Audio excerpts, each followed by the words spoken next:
Temporal self-discontinuity. Perceiving your future self as a near stranger rather than the same person. So favors done for you tomorrow feel like favors for someone else. This fascinating phenomenon helps explain why saving for retirement can feel like giving money to a stranger, or why we might make health choices today that our future self will regret. Research by Ersner-Hershfield and his colleagues at UCLA and Stanford, beginning around 2008, used fMRI scans to observe brain activity when people thought about their present self versus their future self. Their groundbreaking work, published in the Journal of Neuroscience in 2009, revealed a stark difference. When individuals contemplated their distant future self, brain regions associated with self-referential thought, such as the ventromedial prefrontal cortex, showed significantly less activity compared to when they considered their present self. More strikingly, the activity patterns when thinking about a distant future self sometimes resembled those when thinking about another person entirely, such as a celebrity or a stranger. This suggests that, on a neurological level, your brain actually treats your future self as a distinct individual, almost like an acquaintance, rather than an extension of who you are right now. In one compelling experiment, detailed in a 2011 paper in Psychological Science, participants who saw digitally aged photos of themselves, essentially a glimpse into their own future, allocated 2 to 3 times more money to their retirement savings than a control group who saw current photos or aged photos of someone else. This vivid, personalized visualization literally made the future self feel more real and relatable, bridging the perceived gap. This isn't just about impulsivity. It's a deep-seated cognitive and neurological disconnect that makes it hard to internalize the consequences of today's actions for tomorrow's well-being. The caveat is that this stranger feeling exists on a spectrum, and its strength can vary greatly between individuals and situations, meaning some people naturally feel a much stronger connection to their future selves than others, and external interventions like future self-imaging can significantly alter this perception. Mood repair. This is the act of delaying a task to escape the negative feeling it currently produces at the cost of a larger, worse feeling later. It turns out procrastination often has little to do with time management and everything to do with emotion. Fashtia Sirawas, a professor of psychology, has been a leading voice in reframing procrastination as an emotion regulation problem. Her work, often in collaboration with Timothy Pitchell, highlights that people postpone tasks to avoid immediate unpleasant emotions like boredom, anxiety, frustration, insecurity, or even resentment. That fleeting sense of relief you get when you put off that tedious report, that's the mood repair, and it's powerfully reinforcing, acting as a short-term coping mechanism. For instance, if checking your email inbox for a difficult message from a demanding client fills you with dread, you might find yourself doing literally anything else, cleaning your desk, reorganizing files, scrolling social media, or even starting a less important but more enjoyable task to escape that immediate negative emotion. This immediate emotional payoff, the instant reduction of discomfort, is a potent driver. A 2016 study published in Personality and Individual Differences found that individuals with lower self-compassion were more likely to procrastinate, often because they used avoidance as a way to cope with negative emotions and self-criticism arising from the task. The problem, of course, is that the task doesn't disappear. The negative feelings just compound and return later, often with added stress, guilt, and self-blame, creating a vicious cycle.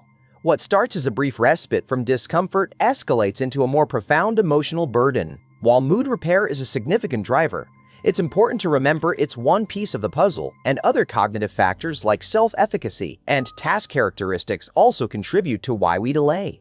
Self-handicapping. This involves deliberately leaving a task until too late, so a poor result can be blamed on time pressure, not ability. It's a subtle, almost Machiavellian strategy our minds play to protect our fragile self-esteem and public image. The concept was first formally theorized by psychologists Edward E. Jones and Stephen Berglas in their seminal 1978 paper, Control of Attributions About One's Performance, The Role of Self-Handicapping Strategies in Psychological Research and Theory. They described how individuals create or claim obstacles in advance of a performance, allowing them to attribute any failure to these external factors rather than their own competence. This protects their sense of ability, even if it means sabotaging their actual performance. In a classic experiment by Berglas and Jones in 1978, participants who received non-contingent success feedback on an insoluble problem-solving task meaning their success was random, not skill-based, were subsequently given a choice between a performance-enhancing drug and a performance-inhibiting one before a retest.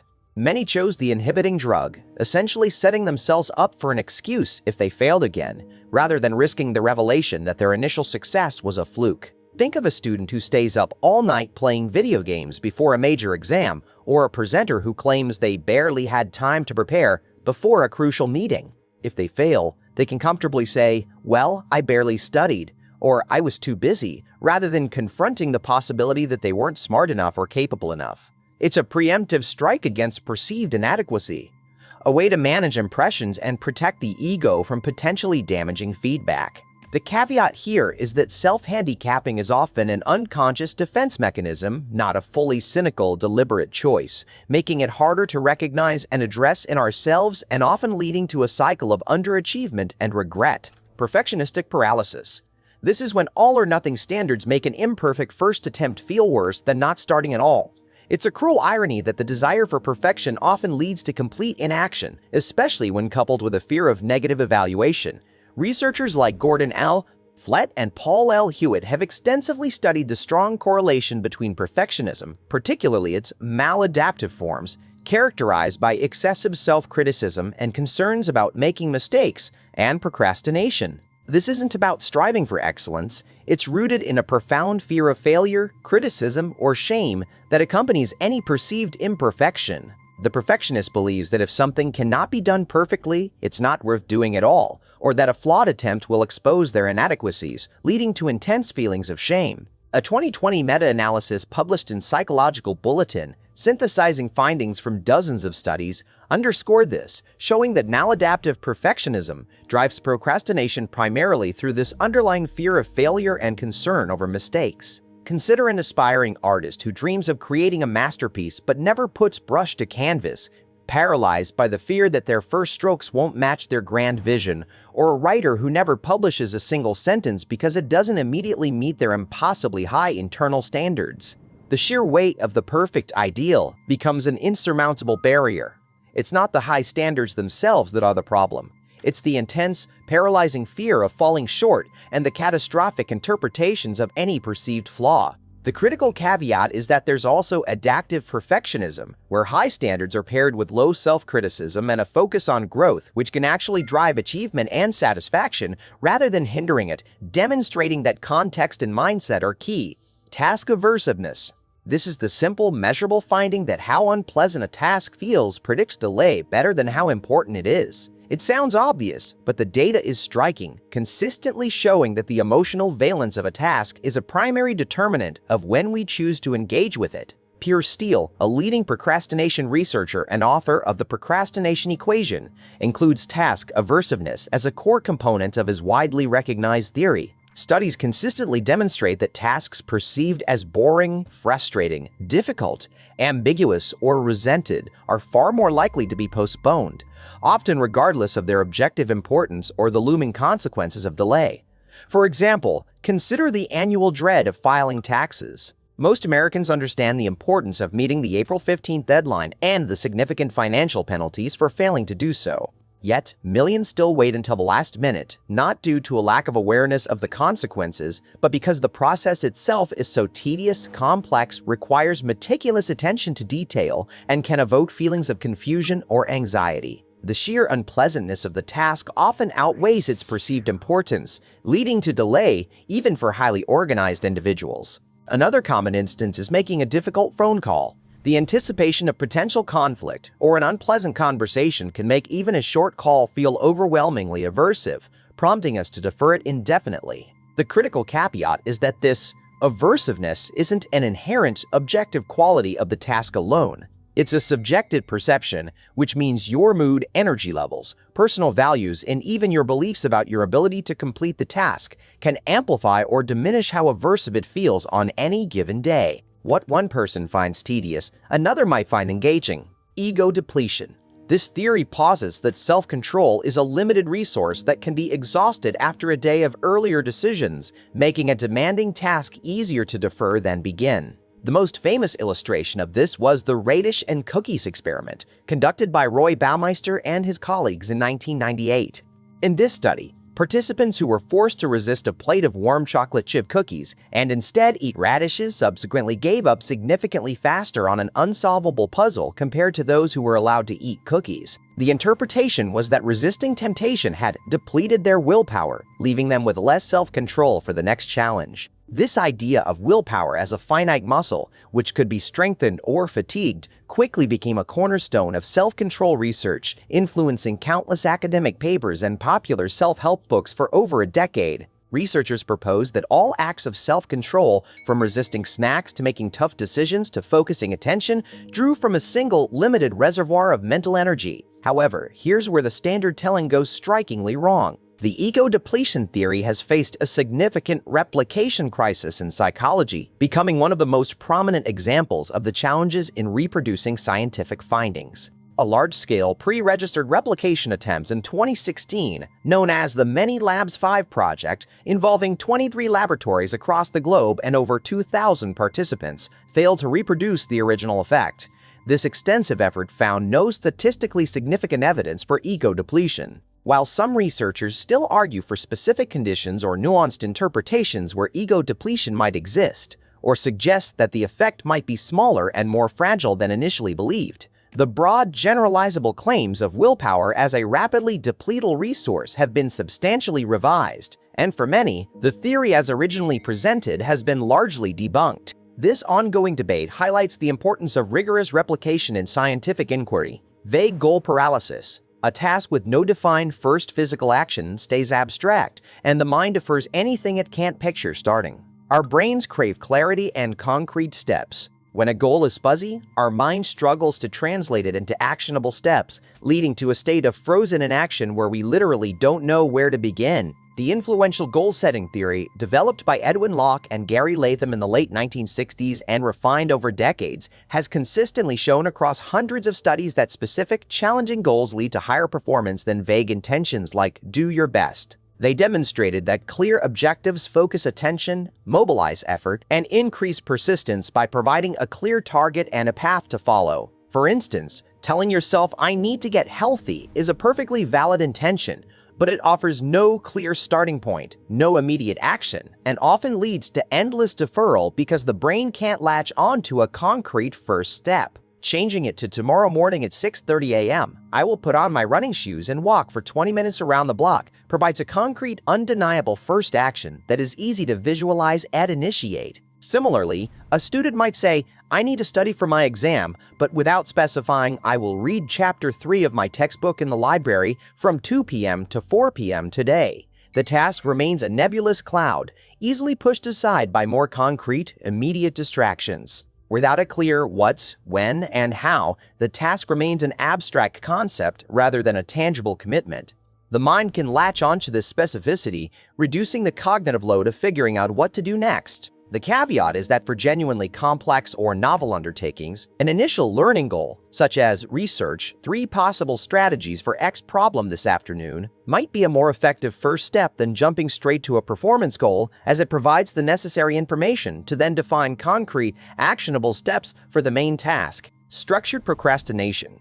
This is a clever strategy of avoiding the most important tasks by staying productively busy with easier, lower-stakes ones. It's a self-deceptive art form popularized by Stanford philosophy professor John Perry, who even received an Ig Nobel Prize for his concept in 2011 for his essay, How to Procrastinate and Still Get Things Done. Perry described how procrastinators, rather than doing nothing, strategically maintain a long to-do list. The trick is to put a seemingly urgent but not actually critical task at the top of the list. This allows the procrastinator to avoid that daunting top task by happily tackling other genuinely productive but less important items further down the list. This creates an illusion of being incredibly productive, while the truly intimidating or aversive task remains untouched. For example, a software engineer with a looming deadline for a critical new feature might find themselves diligently refactoring old code, meticulously documenting existing systems, responding to every minor email, or even cleaning their office. All technically work, but not the one thing that truly matters for their primary deadline. A student might organize their entire bibliography and reread foundational texts, all while avoiding writing the actual paper. This strategy effectively leverages the procrastinator's aversion to the most important task by channeling that energy into other, less threatening but still productive activities. It can even earn a reputation for getting things done, just not the right things. And critically, it allows the procrastinator to maintain a positive self-image of being busy and diligent. The caveat, of course, is that this strategy relies heavily on self-deception and can still lead to the most important work being done under immense, last-minute pressure being poorly executed or simply not done at all, ultimately undermining long-term goals and potentially damaging relationships or careers. Novelty-seeking substitution.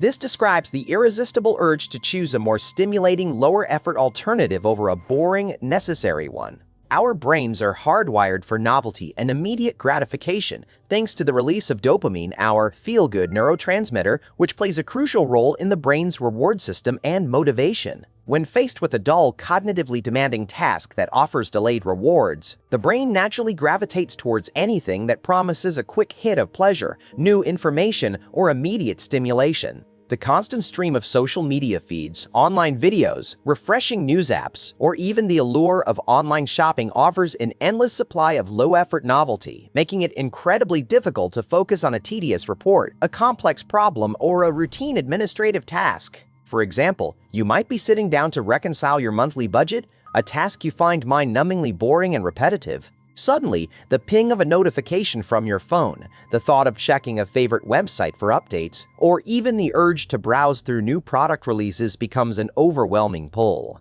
The immediate small reward of that digital distraction, a funny meme, a new headline, a tempting offer, triumphs over the larger, delayed benefit of financial clarity or task completion. This isn't necessarily laziness, it's your brain's reward system prioritizing instant pleasure and stimulation over long-term, effortful gains. In an age of ubiquitous digital distractions, this mechanism is constantly being exploited, making sustained focus on less stimulating tasks an ever greater challenge. The caveat is that this behavior often intertwines with mood repair and task aversiveness, as the novelty serves as both a distraction from unpleasant feelings generated by the primary task and a source of immediate, easy gratification, creating a powerful combination that drives procrastination. The avoidance reinforcement loop. It's a classic example of negative reinforcement in action, a fundamental principle of behavioral psychology. When you encounter a task that triggers anxiety, dread, overwhelm, or any other uncomfortable emotion, your brain seeks to escape that negative feeling. The act of postponing or completely avoiding the task provides immediate, albeit temporary, relief from that discomfort. This sudden reduction in negative emotion acts as a powerful reward, essentially teaching your brain that avoidance works as a coping mechanism. Consider needing to prepare for a critical presentation for work. The thought alone might generate significant stress, performance anxiety, and the fear of judgment. The moment you decide to put it off until tomorrow, or even just for an hour, a wave of calm washes over you, a palpable sense of relief from the immediate pressure. That instant relief is precisely what negatively reinforces the avoidance behavior, making it even harder to start the next day and strengthening the overall pattern of procrastination. This loop explains why procrastination can become such a deeply ingrained and difficult habit to break, because each instance of avoidance serves as its own immediate reward, providing a short-term escape from discomfort even as the long-term consequences of missed deadlines, increased stress, and poor performance pile up. The brain learns to associate avoidance with relief, making it the default response to challenging or unpleasant tasks. Trait versus state procrastination. This research distinction highlights the difference between the roughly 1/5 of people who procrastinate chronically as a stable personality trait and the situational delay everyone experiences sometimes. Leading researchers like Piers Steele and Timothy Pleikel have dedicated significant work to understanding this difference, emphasizing that not all procrastination is the same. Trait procrastinators exhibit a consistent, pervasive pattern of unnecessary delay across almost all areas of their lives, from work and academic responsibilities to personal errands, financial management, and health appointments. This chronic delay often leads to significant personal and professional distress, impacting relationships and overall well-being. They might consistently pay their bills late, miss important deadlines, delay medical checkups, and constantly feel overwhelmed by an ever-growing backlog of tasks. This pattern is deeply integrated into their personality and behavioral repertoire. In contrast, State procrastination describes the more common experience of delaying specific tasks or projects that are uniquely unpleasant, difficult, or uninteresting, but without a general pattern of delay across other life domains. For example, an individual might diligently manage their work projects and personal finances,